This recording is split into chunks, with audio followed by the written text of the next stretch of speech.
누가복음 17장 11절부터 19절까지 말씀입니다. 다 찾으신 줄 알고 제가 봉독하겠습니다. 예수께서 예루살렘으로 가실 때에 사마리아와 갈릴리 사이로 지나가시다가 한 마을에 들어가시니 나병 환자 10명이 예수를 만나 멀리 서서 소리를 높여 이르되 예수 선생님이여 우리를 불쌍히 여기소서 하거늘 보시고 이르시되 가서 제사장들에게 너희 몸을 보이라 하셨더니 그들이 가다가 깨끗함을 받은지라. 그 중에 한 사람이 자기가 낳은 것을 보고 큰 소리로 하나님께 영광을 돌리며 돌아와 예수의 발 아래 엎드려 감사하니 그는 사마리아 사람이라. 예수께서 대답하여 이르시되 10사람이 다 깨끗함을 받지 아니하였느냐? 그 9은 어디 있느냐? 이 이방인 외에는 하나님께 영광을 돌리러 돌아온 자가 없느냐 하시고 그에게 이르시되 일어나 가라 내 믿음이 너를 구원하였느니라 하시더라. 아멘. 오늘 우리가 잃어버린 감사라는 제목을 가지고 함께 말씀을 나누기 원합니다. 우리 성도님들 일상 중에서 많이 감사하고 그렇게 살아가십니까? 아멘. 감사합니다. 사실 근데 감사가 참 쉬운 일이 아니죠.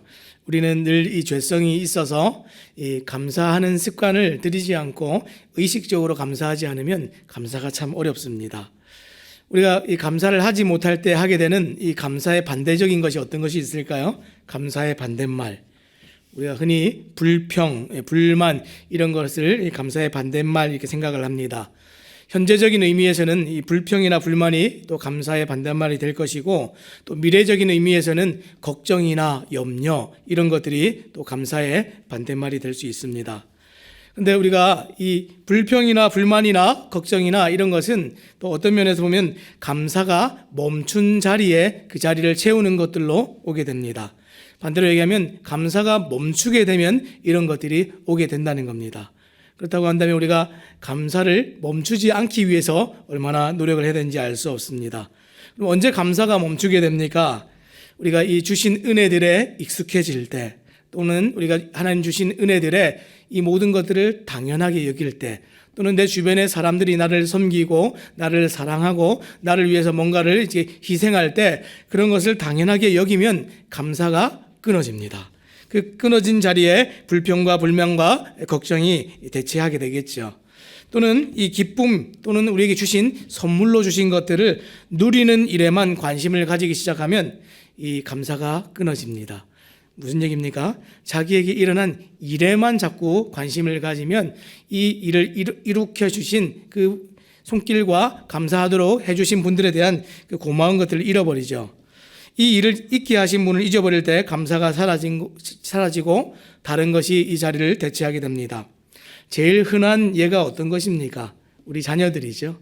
자녀들은 부모의 수고와 헌신을 너무나 당연한 것으로 여기고 익숙한 것으로 여겨서 삶에 감사가 사라지고 기쁨이 사라진 모습들을 자주 보게 됩니다. 간혹 우리 자녀들 중에서도 엄마 정말 감사해요. 정말 이렇게 해주셔서 정말 기뻐요. 그 수고와 헌신을 늘 제가 생각하겠습니다. 이렇게 하는 자녀들 있습니까? 많지가 않죠. 그래서 우리가 때로는 그 절기를 지키죠. 유대인들이 절기를 지키는 것처럼 우리도 나라에 이 절기들이 있어서 어버이날 이런 날 1년 내내 못하니까 그날이라도 좀 다시 한번 기억하고 또 할 수 있도록 감사할 수 있도록 어린이날 아이들에게 늘 이렇게 잘 대해주지 못했는데 이날 하루라도 이 아이들을 다시 한번 생각하고 또 여겨줄 수 있도록 이런 것들 만들지 않습니까? 자꾸만 우리가 이런 것들을 잃어버립니다. 거저 주신 은혜들을 당연한 것으로 여기면 절대로 안 됩니다. 그러면 감사가 끊어지게 되겠죠. 제가 이 은혜를 당연한 것으로 여기는 이 성경에 가장 이 좋은 예를 보여주는 것들을 항상 제가 이 얘기들을 할 때에 룻기를 얘기합니다. 룻기에 보면 이 보아스의 밭에 가서 룻이 이삭들을 줍지 않습니까? 그런데 이 이삭을 주울 때 이것이 우연히 일어난 일입니까? 아니면 이 보아스가 이제 시켜서 한 일입니까? 보아스가 종들에게 시켜서 일부러 막 떨어뜨려 놓죠. 은혜입니다. 의도적으로 이것을 가져가서 풍족할 수 있도록 베푸는 것이죠. 근데 이것을 줍고 있는 이 룻은 그것을 알지를 못하죠. 근데 알고 있는 게 무엇입니까? 이런 일이 저절로 일어날 수 없다는 것, 그것은 알고 있습니다. 만약에 오늘도 이렇고 내일도 이렇고 내가 이 밭에 갈 때마다 항상 이렇다라고 여기면 오늘 힘들게 수고해서 죽지 않겠죠. 이것이 은혜로 일어난 것을 알기 때문에 수고함으로 최선을 다해서 이 아침부터 밤이 늦도록 열심히 그것을 주워 가서 풍족하게 되었습니다. 이게 은혜를 알 때에 이 은혜를 대하는 태도들입니다. 은혜가 알아져야 감사가 터져 나오는 것이죠. 사랑하는 여러분, 잃어버린 감사의 자리가 있으십니까? 감사가 사라지지는 않으셨습니까? 언제 우리의 감사가 사라집니까? 첫 번째는 우리가 삶의 문제에만 집중을 하게 되면, 자기에게만 또 집중하게 되면 감사가 사라집니다. 오늘 말씀해 보니까 예수님께서 예루살렘으로 지금 올라가시고 계십니다. 근데 올라가시는데 이 사마리아와 갈릴리 사이를 지나서 가십니다. 지금 사마리아와 갈릴리 사이 길을 지나서 가시는데 이 땅이 어떤 곳이냐면 지금 그 유대 땅도 아니고요. 그다음에 갈릴리 사마리아 땅도 아닙니다. 걸쳐 있는 땅이죠. 그래서 이것은 어떻게 보면 이 갈릴리 사람들에게도 버림받은 땅이고 사마리아 사람들에게도 버림받은 땅입니다. 이것은 그 사마리아 지역을 지나가기를 좀 꺼리는 사람들이 이 예루살렘으로 올라가는 좀 다른 우회길 정도로 생각하시면 될 것 같습니다. 예수님께서 지금 사명을 가지고 마지막으로 십자가를 지시기 위해서 지금 예루살렘으로 올라가시고 있는 이 상황입니다. 그러면 빨리 이 사명과 감당해야 될 목적이 있으시기 때문에 우리 같으면 이것을 위해서 딱 이렇게 전진을 하겠죠. 근데 오늘 예수님께서는 한 마을에 들어가셨습니다. 이 마을에 왜 들어가셨을까요? 우리가 이 성경의 모든 이 진행들을 보고 나서 알게 되어진 것은 사람들이 있어서 예수님의 도움과 은혜가 필요한 사람들이 있어서 그것을 지나치지를 못하십니다. 그곳에 들어갔더니 아니나 다를까 사람들이 기다리고 있죠. 누가 기다리고 있었냐면 이 10명의 이 나병 환자들이 기다리고 있었습니다. 문둥병자들이 기다리고 있었는데 이 문둥병자들이 한두 명이 아니라 10명이 이렇게 몰려서 다니는 것은 흔한 일이 아니죠. 그러니까 무슨 얘기냐면 지금 갈릴리 지역에서도 사마리아 지역에서도 정말 이 버림받은 이 땅에 아무도 들어오지 않는 이곳에 이 문둥병자들이 자기들이 모여서 지금 살고 있는 것이죠. 그러니까 이제 이렇게 여러 명의 지금 문둥병자들이 나타나고 있습니다. 근데 이들이 지금 뭘 하고 있습니까? 예수님께서 이곳을 지나가시게 된다라는 소문을 들었습니다. 그래서 이들이 기다리고 있었던 것 같아요. 그래서 우연히 지금 이 일이 일어나는 것이 아니라 기다리다가 예수님 오시면 우리가 정말 삶의 이 문제들을 한번 해결해 보리라 그러면서 기다리고 있었습니다. 자, 이 사람들이 지금 기다리다가 예수님이 가까이 왔다 하는 얘기를 듣고 어떻게 했습니까? 멀리서 최소 이 문둥병자들은 2m 이상 좀 떨어져서 이 사람들을 대해야 됩니다. 가까이 갈 수가 없죠. 그래서 떨어져서 예수 선생님이여 우리를 불쌍히 여기소서 이렇게 얘기했습니다. 13절 말씀해 보니까 어떻게 했습니까? 소리를 높여 이르되 예수 선생님이여 우리를 불쌍히 여기소서 이렇게 얘기를 했습니다. 큰 소리로 우리는 우리의 삶에 문제가 있으면 정말 간절하게 절박하게 큰 소리를 내죠. 이 10명의 사람들이 한결같이 했던 일입니다. 자기의 삶의 문제에 굉장히 대단한 관심을 가지고 있었습니다. 우리 중에 인생의 어려움이나 삶의 문제들을 해결하고자 할 때 그 일에 정말 아무 관심 없이 이렇게 지내는 사람들은 없죠. 삶의 어려움과 문제에 대해서는 사람들이 이렇게 큰 소리를 냅니다. 어떻게 했습니까? 절박한 마음으로 예수 선생님이여 우리를 불쌍히 여기소서 이렇게 얘기했습니다. 우리 여기서 예수 선생님 그러니까 이 사람들이 그냥 그 선생님 이렇게 부른 것처럼 여겨지는데 이 영어 성경에 보면 이 티처라고 되어 있는 것이 아니라 마스터라고 되어 있습니다. 마스터.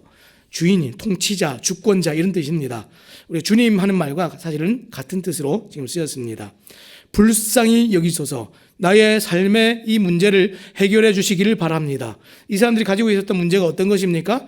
문둥병입니다. 이것은 의사도 고칠 수 없는 겁니다. 그 당대에 그 누구도 손댈 수 없는 것. 이것은 그 당시에 이 문둥병은 우리가 천벌이라고 여겼죠. 그저 단순한 질병이나 몸에 어떤 피부병이 생긴 것이 아니라 그 당시에 이 문둥병은 뭐라고 여겨졌습니까? 죄가 있어서 하나님께서 그 사람들에게 이런 병을 주셨다 이렇게 여겼기 때문에 단순히 그 사람들은 병자일 뿐이 아니라 죄인으로 여겨졌던 사람들이 이 문둥병자였습니다. 그렇다고 한다면 이것을 고칠 수 있다면 누구만 고칠 수 있겠습니까?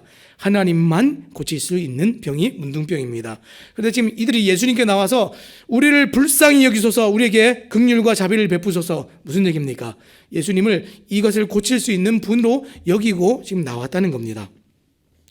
자, 지금 예수님께서 보시고 이르시되 뭐라고 했습니까? 가서 제사장들에게 너희 몸을 보이라 하셨더니 그들이 가다가 깨끗함을 받은지라. 아멘. 이 레위기에도 문둥병이 나을 시에는 제사장에게 가서 보이라 그랬습니다. 문둥병이 낫는 일이 그 고대 사회에서 흔했겠습니까? 그런데 이 레위기 말씀을 보면 너무 재미있게도 병이 나으면 이렇게 하라라는 그 구절들이 있습니다. 병이 낫지 않는데 낫는 일들이 있었다는 것이죠. 어떻게 낫습니까? 하나님께서 이것들을 만지시면 낫는 일들이 있는 것입니다.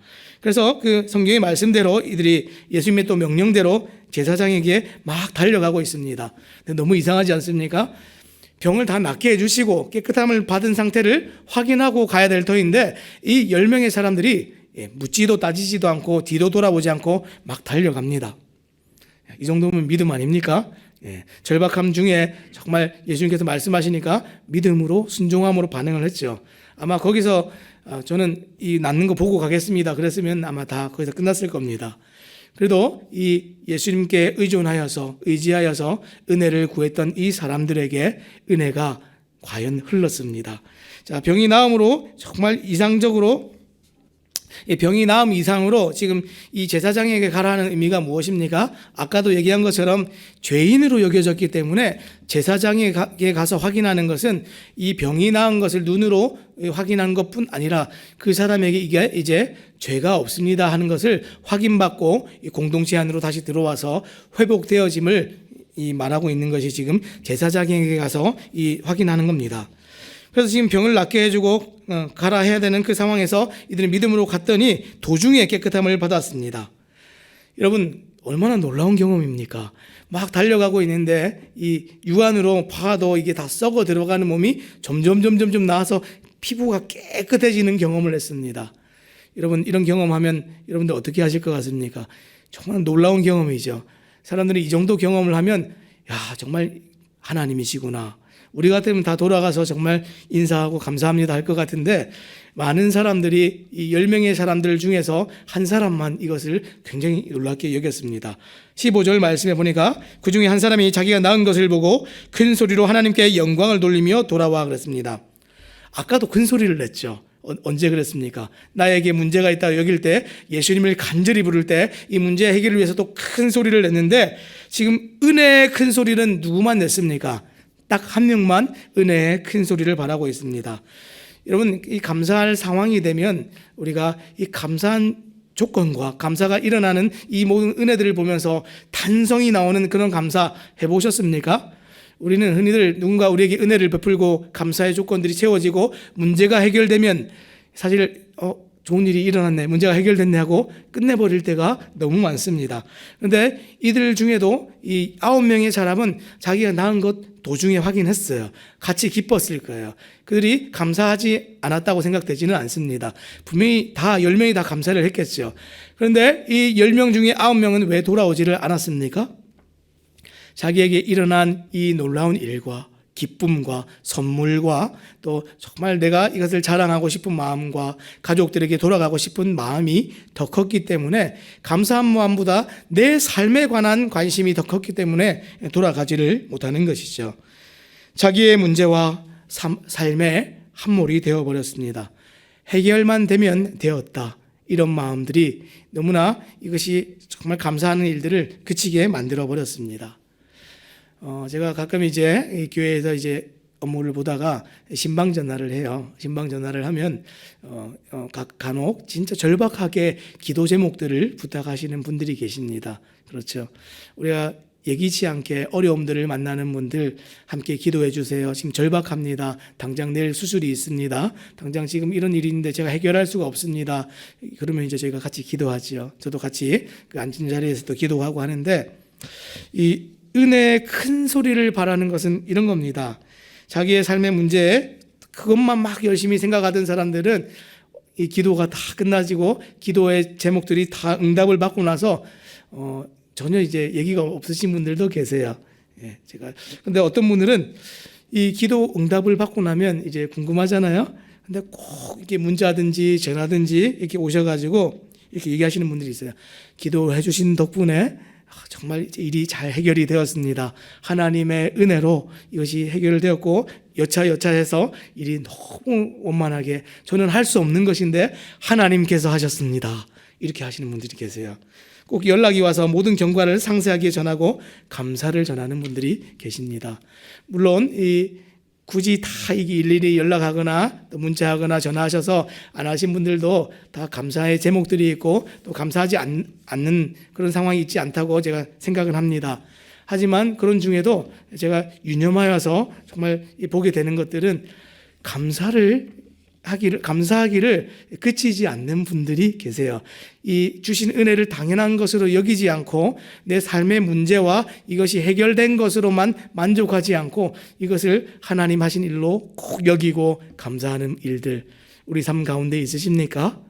절대로 우리의 문제와 내 삶의 그 자기 중심성을 가지고 나에게만 우리가 집중하면 감사를 잃어버리게 됩니다. 두 번째는 언제 우리가 감사하지 못합니까? 나의 삶에 우리가 집중하는 것이 감사를 잃어버리게 만들었다면 두 번째는 은혜를 잃어버릴 때 감사를 못합니다. 15절 말씀에 보니까 그 중에 한 사람이 자기가 낳은 것을 보고 큰 소리로 하나님께 영광을 돌리며 돌아와 그랬습니다. 지금 길 가던 중에 나왔습니다.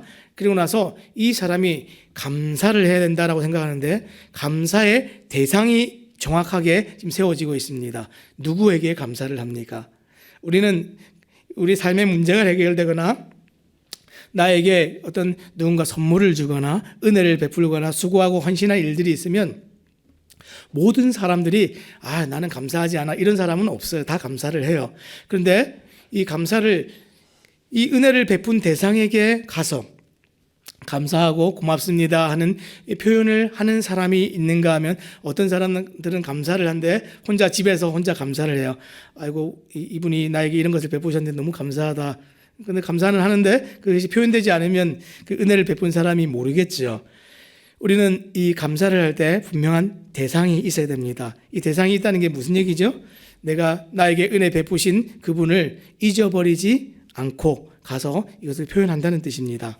자기가 낳은 것을 보고 큰 소리로 하나님께 영광을 돌렸습니다. 지금 이 일이 누구로 말미암아서 일어났다고 생각하는 겁니까? 하나님이 이것을 하셨다. 하나님이 나의 병을 고치셨다라고 인정하고 가는 도중에 그 자리에서 정말 하나님을 찬양하게 됩니다. 어떻게 해요? 큰 소리로.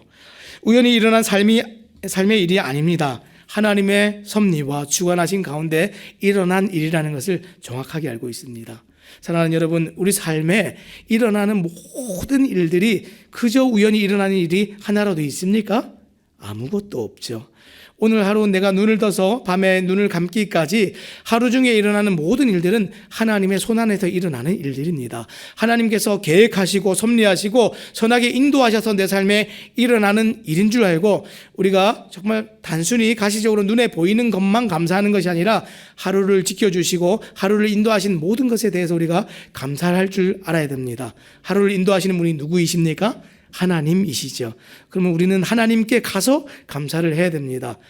혼자서 정말 기쁘네, 오늘은 좋은 날이야, 이렇게 끝나는 것이 아니라 하나님께 가서 나아가서 예배의 자리에서 기도의 자리에서 골방에서 정말 하나님께 이 감사의 표현들을 하는 것, 이것이 우리의 삶의 예배가 되어야 될 줄로 믿습니다. 감사가 결국 무엇입니까? 그분의 행하신 그 큰 일을 인정하는 것이 감사입니다. 인정하십니까? 하나님이 하셨다, 나에게 헌신한 어떤 분들이 하셨다라고 인정되지 않으면 그분들에게 가서 감사를 못하게 되는 것이죠. 그들은 그 길로 방향을 틀어서 돌아갔습니다. 돌아가서 감사의 방향성을 지금 돌렸습니다. 자기 삶에 함몰되어서 정말 이 기쁨만 누리는 것이 아니라 하나님께 감사하고 정말 이 일을 행하신 예수님께 돌아갔습니다. 그분이 행하신 일이다. 돌아가서 감사를 하는데 예수님께서 뭐라고 얘기하십니까? 나머지 9명은 지금 어디 갔느냐 이렇게 물어보셨어요. 나머지 9명은 순간 그 기쁨과 병남을 자랑하고 돌아갈 가족들 생각에 다 잊어버렸습니다. 자기 삶에 다 함몰돼서 다 잊어버리고 은혜를 잊어버리니까 감사하는 그 순간들을 다 놓쳐버렸죠. 그래서 이 사람이 지금 가서 어떻게 했습니까? 예수의 발 아래 엎드려 감사하니 그는 사마리아 사람이라 그랬습니다. 우리가 그저 가서 감사를 표현할 때 어떻게 하십니까? 여러분들 주변에서 감사한 사람들 만날 때마다 어떻게 표현하십니까? 지금 이 사람이 했던 행동은 좀 너무 과하지 않습니까? 가서 예수님 너무 감사합니다 이렇게 해도 될 텐데 발 아래 엎드려서 정말 자기의 모든 온몸을 땅에다 대고 예수님께 감사를 표현했습니다. 과하지 않습니까? 예, 과해야 됩니다. 제가 이제 선물을 할 때도 보고 이제 선물을 받을 때도 보면 어떤 것은 이제 부담스러운 선물이 있고 어떤 것은 부담스럽지 않은 선물이 있어요. 근데 제가 이제 선물을 할 때도 그래요. 어떤 분들에게 진짜 너무 감사하면 제가 주면서도 부담스러운 선물을 하게 됩니다. 좀 과한데 싶지만 제가 가지고 있는 이 감사의 마음을 더 표현하고 싶어서 제가 부담을 느껴야 그게 감사가 표현이 되거든요. 부담스러운 선물을 제가 하게 될 때가 있습니다. 또 어떤 때는 이 성도님들 중에서나 또 주변에 있는 지인들 중에서 저에게 선물을 해주시는 분들이 있는데 제가 받으면서도 너무 부담스러울 때가 있어요. 그런데 이 부담스럽게 하시는 그 중심에 뭐가 있습니까? 마음이 있는 것이죠. 지금 이 사람은 돌아와서 감사를 표현하는데 정말 부담스러운 감사 표현을 하고 있습니다. 온몸을 땅에 대고 정말 죄인처럼 종처럼 하는데 자신이 그만큼 지금 감사하다는 것을 드러내고 있는 것입니다. 지금 예수님께서 대답하여 이르시되 10사람이 다 깨끗함을 받지 아니하느냐 그 9은 어디 있느냐 이 이방인 외에는 하나님께 영광을 돌리러 돌아온 자가 없느냐 이렇게 얘기를 했습니다. 지금 9은 어디 있느냐 이 질문은 누구에게 하신 질문입니까? 오늘 이 말씀을 듣고 있는 우리 모두에게 하시는 질문입니다.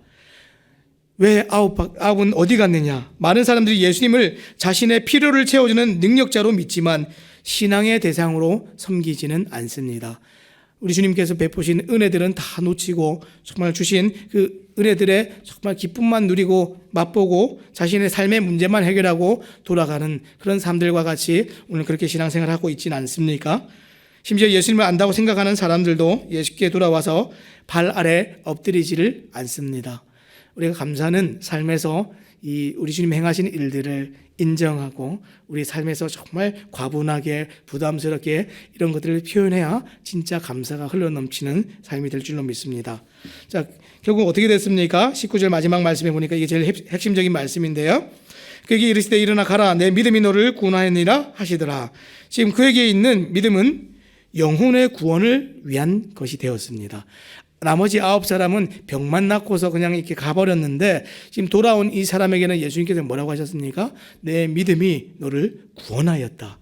구원 얻는 믿음으로써 예수님과 정말 인격적인 관계를 맺으면서 삶에 정말 예수를 정말 진짜 구주로 만나는 귀한 경험이 돌아온 그 사람에게는 있었습니다. 여러분 이 교회를 다니고 예배를 하고 이 믿음 생활을 할 때 우리가 정말 놓치지 말아야 될 것은 우리 주님께서 우리에게 베푸신 선물과 은혜와 우리에게 삶에서 문제를 해결하는 그것에 있지 않고 정말 예수를 만나는 일입니다. 우리 구주가 오늘 하루의 삶 가운데 우리가 늘 동행하심을 우리가 기억하고 우리 주님과 정말 깊은 사귐이 있어서 그것을 감사할 수 있는 우리 모든 성도님들 되시기를 우리 주님의 이름으로 부탁드립니다. 기도하겠습니다.